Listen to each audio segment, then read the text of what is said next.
दोस्तों, मैं आप लोग का आज फिर एसएस क्लास में स्वागत करता हूं। आज आप लोग के सामने एक नए वीडियो लेकर आए हैं। ये फिजिक्स का जो मेरा सीरीज चल रहा है उसी के आगे आज मैं जो मेरा चैप्टर का नाम है विद्युत धारा। बहुत इंपॉर्टेंट चैप्टर है बाबू, विद्युत धारा। अगर आप इलेक्ट्रिक करंट, आज मेरा जो चैप्टर का नाम है विद्युत धारा। विद्युत धारा क्या लग रहा है आज आप लोग के सामने एक नया चैप्टर फिजिक्स का जो विद्युत धारा। दोस्तों, वीडियो शुरू से अंत तक देखें, उसके बाद देखें क्वेश्चन जो प्रैक्टिस प्रीवियस ईयर लगा के देखें कि आपका इस चैप्टर से क्वेश्चन टोटल सोल्यूशन हो रहा है या नहीं। एक गारंटी है मेरा 100% कि इस चैप्टर से आपका जितना क्वेश्चन आया सभी का सॉल्यूशन होगा। तो दोस्तों अंत तक वीडियो देखें। अगर दोस्तों आप लोगों को वीडियो अच्छा लग रहा है तो शेयर और लाइक सब्सक्राइब करना ना भूलें। वीडियो का लाइक करें, शेयर करें, सब्सक्राइब करें। तो दोस्तों आज आप आते हैं आप लोगों के टॉपिक के सामने कि सबसे पहले विद्युत धारा किसे कहते हैं। विद्युत धारा होता क्या चीज? तो किसी चालक से विद्युत आवेश इलेक्ट्रॉन का प्रवाह की दर को विद्युत धारा कहते हैं। किसी चालक से विद्युत आवेश का जो प्रवाह की धारा दर होती है उसे हम विद्युत धारा कहते हैं। विद्युत धारा किसे कहते हैं? तो किसी चालक से विद्युत आवेश का जो प्रवाह की दर होती है, किसी चालक से विद्युत आवेश का जो प्रवाह की दर होती है उसे हम विद्युत धारा कहते हैं। विद्युत धारा को किसे सूचित किया जाता है? तो I से सूचित किया जाता है और I बराबर क्या होता है? Q/T। विद्युत धारा बराबर क्या होता है? Q/T। विद्युत धारा का ये सही मात्रक क्या होता है? एम्पियर होता है। विद्युत धारा का ये सही मात्रक क्या होता है? एम्पियर या कूलम्ब पर सेकेंड। I बराबर क्या है? कूलम्ब बटा में समय, यानी इसको बोलते हैं कूलम्ब और बटा में इसको T को बोलते हैं समय, यानी विद्युत धारा बराबर क्या होता है? कूलम्ब बटा में समय। विद्युत धारा बराबर कूलम्ब बटा में समय, इसीलिए विद्युत धारा का ये सही मात्रक कूलम्ब पर सेकेंड होता है या एम्पियर होता है। तो I बराबर Q बटा में T, यानी कूलम्ब बटा में समय। विद्युत धारा की दिशा किधर की ओर होती है? तो धन आवेश की ओर होती है। विद्युत धारा की दिशा किधर की ओर होती है? तो धन आवेश की ओर होती है। और विद्युत धारा कौन सी राशि है? तो अदिश राशि है। तो अभी तक विद्युत धारा अगर में देखें कि विद्युत धारा किसे कहते हैं? तो किसी चालक से जो आवेश का जो प्रवाह होता है, किसी चालक से विद्युत आवेश का जो प्रवाह होता है उसकी दर को ही हम विद्युत धारा कहते हैं। विद्युत धारा को I से सूचित करते हैं और I बराबर होता है Q/T, यानी Q का है कूलम्ब है, T का है सेकेंड है, समय है। तो कूलम्ब बटा में सेकेंड समय। विद्युत धारा का ये सही मात्रक एम्पियर होता है या कूलम्ब पर सेकेंड होता है। विद्युत धारा की दिशा कैसा होती है? तो धन आवेश की ओर होता है। विद्युत धारा कौन सी राशि है? तो अदिश राशि है। बहुत बार क्वेश्चन में आ चुका है कि विद्युत धारा कौन सी राशि है? तो अदिश राशि है। यहाँ तक कोई दिक्कत नहीं होगा दोस्तों। आगे बढ़ते हैं। यदि किसी बिंदु से एक सेकेंड में, कितने सेकेंड में? एक सेकेंड में 6.25 × 10⁻18 इलेक्ट्रॉन प्रवाहित होता है। मतलब एक इलेक्ट्रॉन का चार्ज कितना होता है? 6.25 × 10⁻18 इलेक्ट्रॉन प्रवाहित हो जाए तो विद्युत धारा का 1 एम्पियर होता है। विद्युत धारा के एम्पियर, 1 एम्पियर कितने के बराबर? जब एक सेकेंड में किसी बिंदु से एक सेकेंड में 6.25 × 10⁻18 कूलम्ब -18 इलेक्ट्रॉन प्रवाहित हो जाए तो विद्युत धारा का 1 एम्पियर होता है। ये भी एनटीपीसी के क्वेश्चन में पूछ चुका है कि 1 एम्पियर कितने के बराबर होता है? तो एक सेकेंड में जब कोई इलेक्ट्रॉन का प्रवाह 6.25 × 10⁻18 इलेक्ट्रॉन प्रवाहित हो जाए तो 1 एम्पियर कहलाता है। अब बात करते हैं विद्युत धारा का वेग किसके बराबर होता है, तो प्रकाश के समान होता है। विद्युत धारा का वेग प्रकाश के समान होता है। और कितना होता है प्रकाश का वेग, 3 × 10⁸ मीटर पर सेकेंड प्रकाश का वेग होता है। तो टाइम विद्युत धारा का वेग होता है। विद्युत धारा हमेशा बंद पथ में प्रवाहित होता है। विद्युत धारा एग्जाम पूछता है, विद्युत धारा डैश प्रवाहित होता है, तो कैसा, हमेशा बंद परिपथ में प्रवाहित होता है। विद्युत धारा हमेशा क्या होता है, निम्न प्रतिरोधक मार्ग चुनता है। विद्युत धारा कैसा प्रतिरोधक मार्ग चुनता है, तो निम्न प्रतिरोधक मार्ग चुनता है। विद्युत धारा हमेशा कब प्रवाहित होता है, तो जो बंद परिपथ होता है उसमें प्रवाहित होता है। इलेक्ट्रॉन का बहाव हमेशा किधर होता है, तो ऋण वस्तु का जो आवेश होता है ऋण आवेश से धन आवेश की ओर होता है। इलेक्ट्रॉन का प्रवाह या बहाव हमेशा ऋण आवेश से धन आवेश की ओर होता है। अब आता है प्रतिरोध क्या होता है, रेजिस्टेंट। तो पदार्थों का वह गुण अपने में से होने वाले विद्युत धारा प्रवाह का विरोध करे उसे प्रतिरोध कहलाता है। प्रतिरोध को R द्वारा सूचित किया जाता है। प्रतिरोध का ये सही मात्रक क्या होता है, ओम होता है। ओम कैसे बनता है, इस तरह। तो प्रतिरोध का पूछता है एग्जाम में, ये सही मात्रक क्या होता है, ओम। ओम का सिंबल इस तरह होता है। तापमान बढ़ने से चालक का प्रतिरोध क्या होता है, तापमान बढ़ने से चालक का प्रतिरोध बढ़ता है तथा घटने से घटता है। तापमान बढ़ने से चालक का प्रतिरोध बढ़ता है तथा घटने से घटता है। चालक तार की लंबाई बढ़ने से प्रतिरोध बढ़ता है। चालक तार की लंबाई बढ़ने से प्रतिरोध क्या होता है, बढ़ता है और घटने से घटता है। जबकि तापमान बढ़ने से चालक का प्रतिरोध क्या होता है, बढ़ता है। और चालक तार की लंबाई बढ़ने से भी प्रतिरोध बढ़ता है और घटने से घटता है। प्रतिरोधकता का एक मात्रक किसमें मापा जाता है, ओहम मीटर में मापा जाता है। ओहम मीटर में भी मापा जाता है प्रतिरोधकता को। अब आते हैं ओम का नियम क्या होता है, ओम्स लॉ।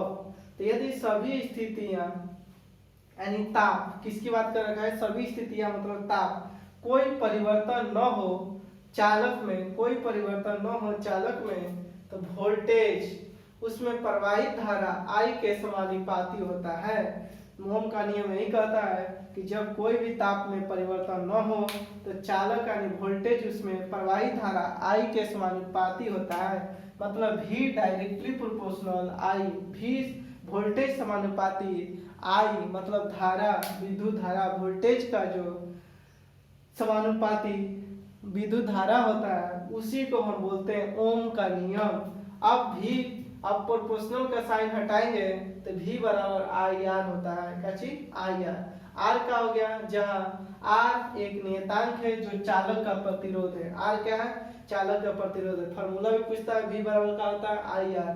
अब यहाँ से R बराबर का लिखेंगे V बटा में I, मतलब प्रतिरोध बराबर का होता है वोल्टेज बटा में एम्पियर।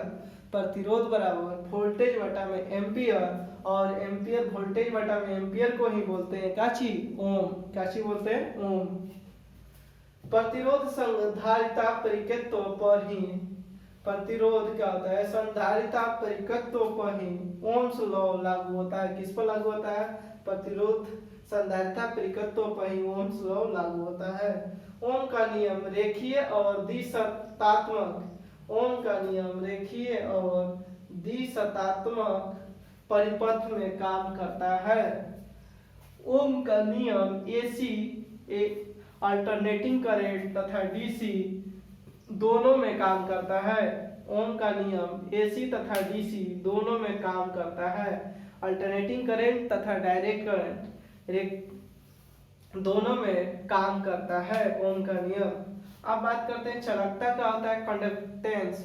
तो किसी चालक के प्रतिरोध के व्युत्क्रम, किसी चालक के प्रतिरोध के व्युत्क्रम को चालक की चालकता कहते हैं। किसी चालक के प्रतिरोध के व्युत्क्रम को चालक का चालकता कहते हैं। चालकता किसे कहते हैं, तो जो भी कोई प्रतिरोध होता है किसी चालक के प्रतिरोध के व्युत्क्रम इन्वर्सली प्रोपोर्शनल को चालक की चालकता कहते हैं। चालक की चालकता को कैपिटल जी से सूचित करते हैं। चालकता को किसे सूचित किया जाता है? जी से सूचित किया जाता है। और जी बराबर क्या होता है? 1/r, मतलब जी बराबर 1/में प्रतिरोध होता है। जी बराबर 1/में मतलब चालकता बराबर क्या होता है? 1/में प्रतिरोध। चालकता बराबर क्या होता है? 1/में प्रतिरोध। चालकता का ऐसा ही मात्रा क्या होता है? पर ओम होता है। चालकता का ऐसा ही मात्रा क्या होता है? पर ओम होता है। या इसको इस तरह भी सिंबल में देख सकते हैं, पर ओम, जिसे पर ओम को क्या कहा जाता है? मोह कहा जाता है। पर ओम को मोह कहा जाता है और मोह का सिंबल ओम का उल्टा होता है। ओम का उल्टा मोह बनता है।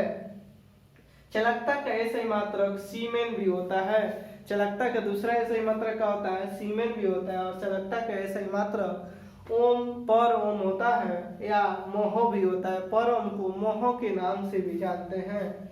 ताप बढ़ने से प्रतिरोध का मान बढ़ता है और चालकता घटती है। ताप बढ़ने से प्रतिरोध का मान बढ़ेगा तो चालकता पर क्या प्रभाव पड़ेगा? तो घटेगा। विशिष्ट चालकता क्या होता है? तो किसी चालक के विशिष्ट प्रतिरोध के व्युत्क्रम को चालक का विशिष्ट चालकता कहते हैं। विशिष्ट चालकता किसे कहते हैं? तो किसी चालक के विशिष्ट प्रतिरोध के व्युत्क्रम को चालक का विशिष्ट चालकता कहते हैं। विशिष्ट चालकता को सिग्मा से सूचित करते हैं। विशिष्ट चालकता को किसे? सिग्मा से। तो सिग्मा बराबर क्या होता है? 1/p। p का है? विशिष्ट प्रतिरोध है। विशिष्ट चालकता का ऐसा ही मात्रक पर ओम पर मीटर होता है।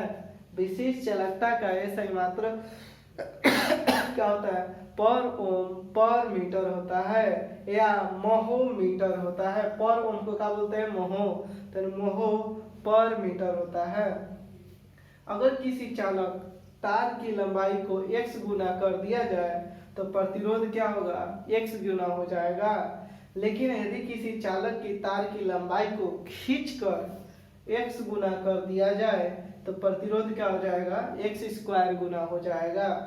अब आता है क्वेश्चन, अति चालकता का लक्षण क्या होता है? अति चालकता का लक्षण उच्च पारगम्यता होता है। उच्च पारगम्यता होता है। अब आता है प्रतिरोध का संयोजन। प्रतिरोध का संयोजन कितने तरीके से किया जाता है?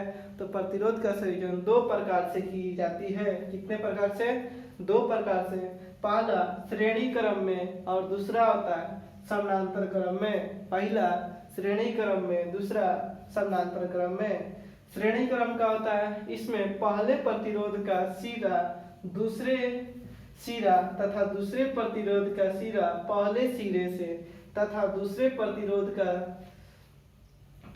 का दूसरे सिरा तीसरे प्रतिरोध के पहले सिरे से जुड़ा होता है और यही क्रम आगे तक रहता है। उसे हम श्रेणी क्रम कहते हैं। उसे हम श्रेणी क्रम कहते हैं। इसमें पहले प्रतिरोध का दूसरा सिरा दूसरे प्रतिरोध के पहले सिरे से तथा दूसरा प्रतिरोध का दूसरा सिरा तीसरे प्रतिरोध के पहले सिरे से जुड़ा होता है और यही क्रम आगे चलते रहेगा, चौथा पांचवा। तो इसे ही हम क्या कहते हैं? श्रेणी क्रम कहते हैं। श्रेणी क्रम Rm बराबर क्या होता है? R1 plus R2 plus dash dash dash dash तक आ जाएगा आता है। श्रेणी क्रम बराबर क्या होता है? R1 plus R2। जैसे ये फिगर है, तो ये फिगर है क्या है? करंट धारा I, यहाँ पे वोल्ट बैटरी बनाया है V और I, R1 और R2, और यहाँ से करंट जा रहा है I। तो इस तरह करके जो जाता है। तो अब बात करते हैं श्रेणी क्रम। श्रेणी क्रम में धारा समान होती है। श्रेणी क्रम में क्या होती है? धारा समान होती है। विद्युत धारा समान होती है तथा वोल्टेज अलग अलग यानी भिन्न भिन्न होता है। श्रेणी क्रम में धारा विद्युत धारा क्या होता है? समान होता है, जबकि वोल्टेज क्या होता है? अलग अलग भिन्न भिन्न होता है। यह ओम के नियम के अनुसार होता है। किसके नियम के अनुसार होता है? श्रेणी क्रम में धारा समान तथा वोल्टेज अलग अलग होता है, ओम के नियम के अनुसार। दूसरा क्रम आता है समानांतर क्रम, पैरेलल कॉम्बिनेशन। पैरेलल कॉम्बिनेशन एक होता है सीरीज कॉम्बिनेशन। तो सीरीज कॉम्बिनेशन को देख लिए। दूसरा देखते हैं पैरेलल कॉम्बिनेशन मतलब समानांतर क्रम। इसमें क्या होता है, सभी प्रतिरोध का पहला सिरा एक साथ तथा दूसरा सिरा एक साथ जुड़ा होता है, उसे हम समानांतर क्रम कहते हैं। समानांतर क्रम उसे कहते हैं जिसमें सभी प्रतिरोध का पहला सिरा एक साथ तथा दूसरा सिरा एक साथ जुड़ा होता है, उसे हम समानांतर क्रम कहते हैं। समानांतर क्रम बराबर मतलब 1/Rn बराबर 1/R1 plus 1/R2 plus dash. जैसे I1 करंट पास किया और I2 दोनों में इधर करंट बैटरी हो गया, तो समानांतर क्रम का फिगर है। इसमें वोल्टेज जो होता है समान होता है, समानांतर क्रम में वोल्टेज समान होता है, जबकि श्रेणी क्रम में धारा समान होता है। समानांतर क्रम में वोल्टेज समान होता है और विद्युत धारा भिन्न भिन्न होता है, जबकि श्रेणी क्रम में धारा समान होता है तथा वोल्टेज अलग अलग होता है।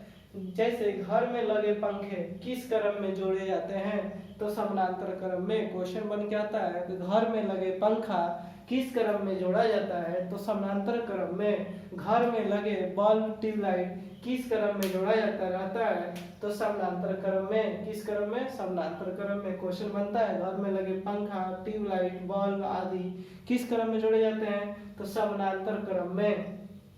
अब आता है व्हीट स्टोन ब्रिज जिसे व्हीट स्टोन सेतु भी हिंदी में कहा जाता है। यह क्या होता है, यह अज्ञात प्रतिरोध को ज्ञात करने की युक्ति है। अगर इसमें प्रतिरोध पता नहीं रहता है तो इसमें हम ज्ञात करते हैं किसके द्वारा, व्हीट स्टोन ब्रिज या व्हीट स्टोन सेतु द्वारा। अगर गैल्वेनोमीटर से प्रवाहित धारा का मान 0 होगा तो सेतु संतुलन में होगा। मतलब व्हीट स्टोन सेतु का होगा, संतुलन में होगा। कब, गैल्वेनोमीटर से प्रवाहित धारा का मान क्या होगा, 0 होगा तब। तो यानी यही है आपका व्हीट स्टोन है, PRSQ, यहाँ पर गैल्वेनोमीटर लगा हुआ है और यहाँ पर बैटरी लगा हुआ है। तो क्या होता है, P/R तिरछा था, P/S और P/R और Q/S कर दिए, या फिर हो जाएगा इसके P/Q और R/S। धारिता, अब आते हैं धारिता क्या होता है। तो किसी चालक की धारिता इस चालक में विभव को एकांक से बढ़ने के लिए आवश्यक आवेश की मात्रा की जो आवश्यकता उसी हम धारिता कहते हैं। धारिता को C से सूचित किया जाता है। धारिता को किससे सूचित करते हैं, C से सूचित किया जाता है। यदि किसी चालक को Q आवेश देने से उसका विभव भी बढ़ता है, तो C बराबर क्या होता है, Q/V। Q का है, यहाँ पर आवेश है और V का है विभव वोल्टेज है, जहाँ C एक नियतांक है जिसे चालक की धारिता कहते हैं। धारिता का ऐसा मात्रक क्या होता है, कूलम्ब पर वोल्ट। धारिता का ऐसा मात्रक क्या होता है, कूलम्ब पर वोल्ट, यानी C वोल्ट पर वोल्ट। कूलम्ब को C से इंडिकेट करते हैं, कूलम्ब पर वोल्ट होता है। और धारिता कौन सी राशि है, तो धारिता अदिश राशि है। धारिता कौन सी राशि है, अदिश राशि है। धारिता के ऐसे मात्रक का होता है कूलम्ब पर वोल्ट, और धारिता को यानी C बराबर चालक की धारिता बराबर Q/V होता है। क्या होता है, Q/V होता है। धारिता का व्यवहारिक मात्रक माइक्रोफैराड भी होता है। धारिता का व्यवहारिक मात्रक क्या होता है, माइक्रोफैराड। माइक्रोफैराड किसका मात्रक होता है, धारिता का, या धारिता का मात्रक कूलम्ब पर वोल्ट भी होता है। एक माइक्रोफैराड बराबर कितने फैराड के बराबर होता है, 10⁻⁻6 फैराड के बराबर होता है। एक माइक्रोफैराड बराबर कितने फैराड के बराबर, तो 10⁻⁻6 फैराड के बराबर होता है। गोलाकार चालक की त्रिज्या बढ़ाने से धारिता बढ़ती है। गोलाकार चालक की त्रिज्या बढ़ाने से धारिता बढ़ती है तथा त्रिज्या घटाने से घटती है। C बराबर क्या होता है, 4πε0r होता है। 4πε0r होता है। C का है चालक की धारिता है। अब आता है संधारिता। संधारिता क्या होता है, संधारिता होता है कैपेसिटर, जिसे इंग्लिश में बोलते हैं। संधारिता से आवेश को एकत्रित किया जाता है। आवेश को एकत्रित किससे किया जाता है, संधारिता से किया जाता है। संधारिता क्या होता है, एसी तथा डीसी दोनों पर कार्य करता है। संधारिता क्या होता है, एसी तथा डीसी पर दोनों पर कार्य करने वाला यंत्र है। संधारिता से आवेश को एकत्रित किया जाता है। संधारिता डीसी को रोकता है, डायरेक्ट करंट को रोकता है और एसी को अल्टरनेटिंग करंट को प्रकाशित करता है।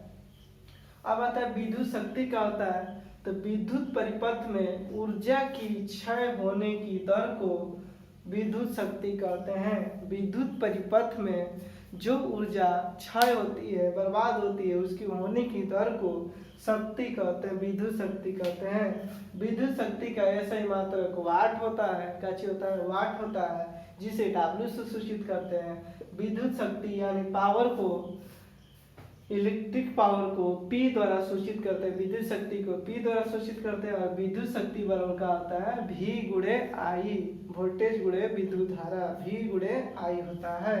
अब आता है किलोवाट घंटा मात्रक या यूनिट। किलोवाट घंटा मात्रक या यूनिट, जैसे हम लोग बिजली का बिल जो निकालते हैं, जितना खपत होता है उसको यूनिट में, तो वही कैलकुलेट कर 1 किलोवाट घंटा मात्रक अथवा 1 यूनिट विद्युत ऊर्जा का वह मात्रा जो कि किसी परिपथ को 1 घंटा में खर्च होती है। कितने घंटा में, 1 घंटा में खर्च होती है, जब परिपथ में 1 किलोवाट की शक्ति है।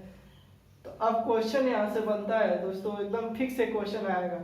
एक घर, मतलब ऐसा क्वेश्चन बन के आता है एग्जाम में, एक घर में 220 वोल्ट 40 वाट के 5 बल्ब लगे हैं। 5 बल्ब जो 5 घंटे प्रतिदिन की दर से 30 दिन जलते हैं, तो बल्बों द्वारा 1 माह में खर्च की गई यूनिट ज्ञात करें।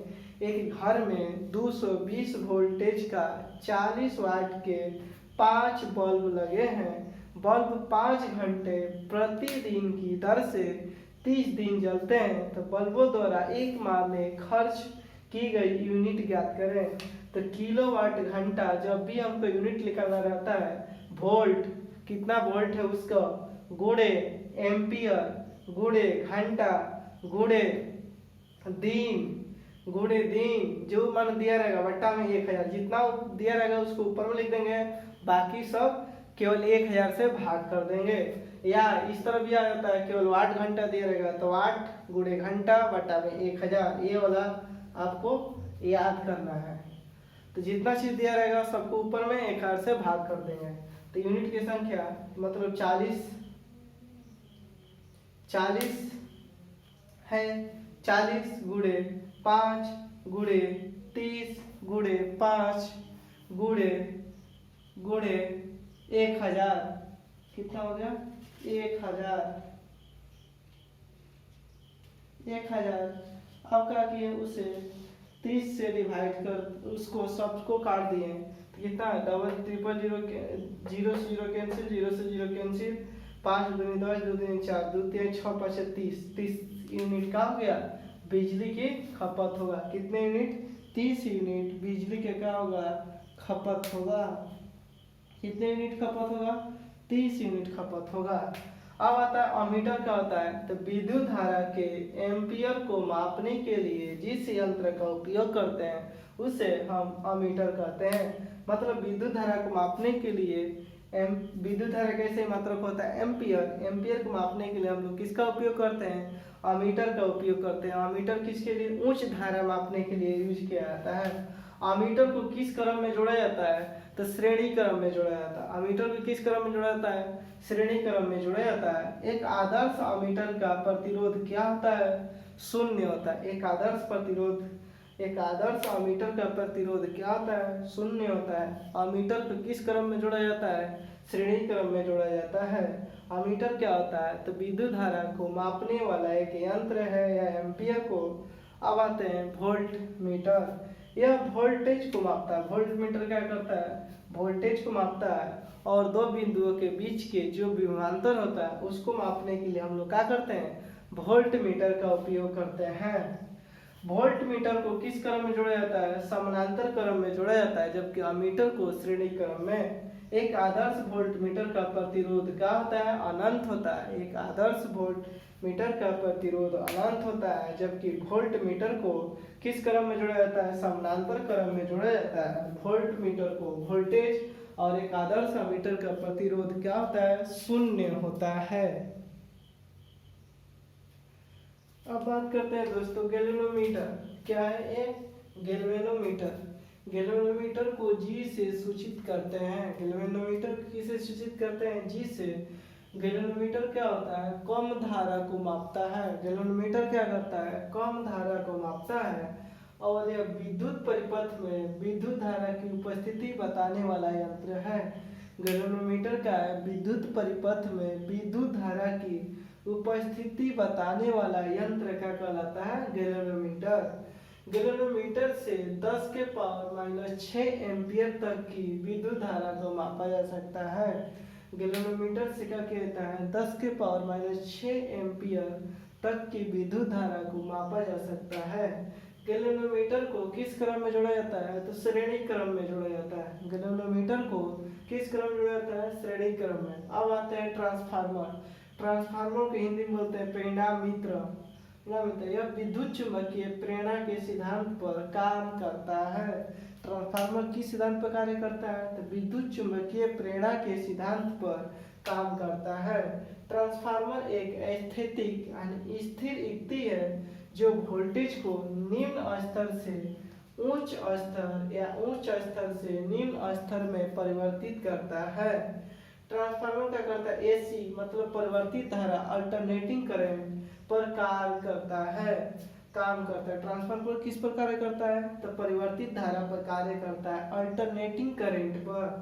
ट्रांसफार्मर का क्रोड क्या बना होता है? तो परतदार सिलिकॉन इस्पात का बना होता है। ट्रांसफार्मर का क्रोड किसका बनता है? तो सिलिकॉन इस्पात का। ट्रांसफार्मर की कुंडली किसकी बनी होती है? तो कॉपर की बनी होती है और क्रोड किसकी? सिलिकॉन की।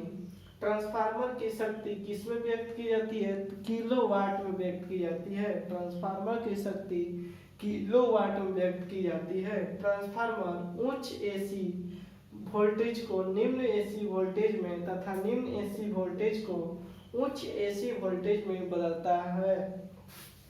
AC dynamo. एसी डायनेमो का होता है यानी जनरेटर यांत्रिक ऊर्जा को विद्युत ऊर्जा में बदलता है। एसी डायनेमो यानी जनरेटर क्या करता है? यांत्रिक ऊर्जा को विद्युत ऊर्जा में बदलता है। डायनेमो क्या करता है? यांत्रिक ऊर्जा को विद्युत ऊर्जा में बदलता है। डायनेमो किस सिद्धांत पर कार्य करता है? तो विद्युत चुंबकीय प्रेरण के सिद्धांत पर कार्य करता है। माइक्रोफोन क्या होता है? तो ध्वनि ऊर्जा को विद्युत ऊर्जा में बदलता है। माइक्रोफोन ध्वनि ऊर्जा को विद्युत ऊर्जा में बदलता है। माइक्रोफोन किस सिद्धांत पर कार्य करता है? तो विद्युत चुंबकीय प्रेरण के सिद्धांत पर। ऑटो ट्रांसफार्मर क्या होता है? किस सिद्धांत पर कार्य करता है? तो प्रेरणा के सिद्धांत पर, स्वयं प्रेरणा के सिद्धांत पर कार्य करता है ऑटो ट्रांसफार्मर। विद्युत फ्यूज क्या होता है? विद्युत फ्यूज को सदैव परिपथ के साथ किस क्रम में जोड़ा जाता है? श्रेणी क्रम में। विद्युत फ्यूज को किस क्रम में जोड़ा जाता है? तो श्रेणी क्रम में। विद्युत फ्यूज का गलनांक क्या होता है? निम्न होता है। विद्युत फ्यूज का गलनांक निम्न यानी कम होता है तथा प्रतिरोध क्या होता है? उच्च होता है, अधिक। विद्युत फ्यूज किसका मिश्र धातु होता है? तो टीन और सीसा का मिश्र धातु विद्युत फ्यूज कहलाता है, जिसमें टीन 63% होता है और सीसा 37% का मिश्रण बनता है विद्युत फ्यूज टीन और सीसा से। अब आता है खुला परिपथ। V बराबर क्या होता है? I R. वोल्ट बराबर आई आर। आर बराबर क्या हो जाएगा? V बटा में आई। अब आई बराबर का मैंने मान लिया 0, तो 0 V में 0 से भाग मारते हैं तो इनफिनाइट आ जाएगा, मतलब अनंत। ये क्या चीज का सिंबल है? अनंत। अनंत हो गया। तो यानी खुला परिपथ में विद्युत धारा का मान क्या होता है? शून्य होता है। खुला परिपथ में विद्युत धारा का मान क्या होता है? शून्य होता है। खुला परिपथ में वोल्टेज का मान क्या होता है? शून्य नहीं होता है। खुला परिपथ में वोल्टेज का मान शून्य नहीं होता है। खुला परिपथ में प्रतिरोध क्या होता है? अनंत होता है। खुला परिपथ में प्रतिरोध अनंत होता है। एक कूलम बराबर कितने इलेक्ट्रॉन होते हैं? तो 6.25 गुणे 10 के पावर 18 इलेक्ट्रॉन होते हैं। एक फराइड बराबर कितना होता है? 96 9500 कूलम होता है। 1 फैराड बराबर 96,500 कूलम। विद्युत बल्ब क्या होता है? तो विद्युत बल्ब में टंगस्टन के पतले तार एक छोटी कुंडली होती है जिसे तंतु या फिलामेंट कहते हैं। बल्ब में निम्न दाब पर नाइट्रोजन और आर्गन गैस भरा रहता है। तो दोस्तों, अगर वीडियो आप लोग का अच्छा लगे तो शेयर, सब्सक्राइब और लाइक करना ना भूलें। फिर हम मिलेंगे आपसे अगले वीडियो में। तब तक के लिए धन्यवाद।